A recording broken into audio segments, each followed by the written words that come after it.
This is about a specific Scrum event. So Scrum, one framework under the umbrella of Agile.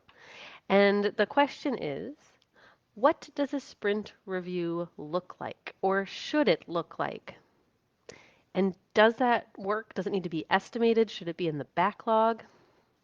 Fantastic question. Thank you for asking. Top of mind for me today. So it's part of why I grabbed that sticky note first. I literally just took a break after a sprint review that was held by our writing team at DH Leonard Consulting. So I was in the chair giving feedback, not in the chair asking for the feedback. So that event is top of mind. And I'm so glad that you're thinking about the sprint review. That event within a Scrum framework, and it's called things, similar things, different things in other frameworks, but the sprint review is the purpose to gather feedback from stakeholders so that you can improve the work that you and your team have been doing. And so usually the work that's being reviewed is something towards a larger product goal, a larger mission goal that you're striving for. So what does it look like? What should it look like? The word should is really important. There is no one size fits all should answer. It should be something that is unique to you as a team and the work that you're doing. In fact, in Scrum Master class, one of my favorite things to showcase, actually, spoiler alert, I showcase this in Scrum Basics as well, is to show a 13-second video illustrating how fast and presentation free, audio free, a sprint review could be.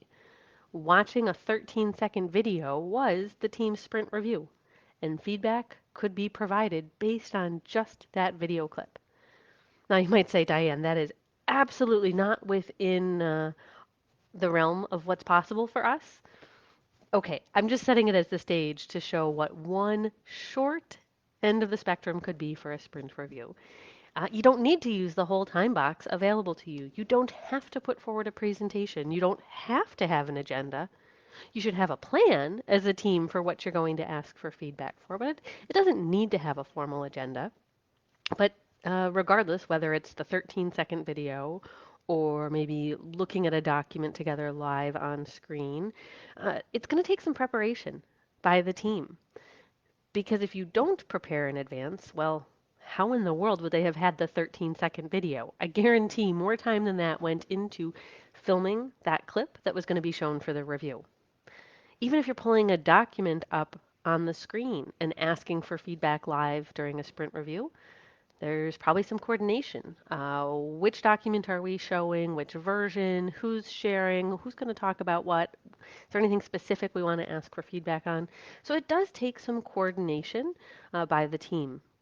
But if we're thinking about a Scrum team in particular, since the question was about sprint reviews, the Scrum events themselves, those are part of our way of working. And so those events, those times that we're going to come together are not standalone items in the backlog.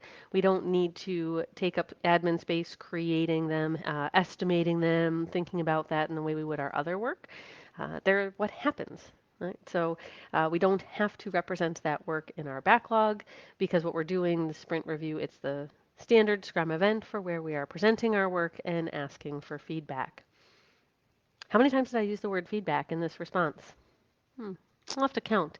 I'm hoping a lot, and that therefore you understand that the point of the sprint review, it can look different, it can sound different, be as creative as possible, but the whole point of that event is for you and your team to get feedback.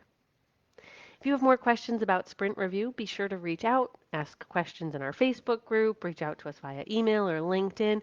We're here and happy to help.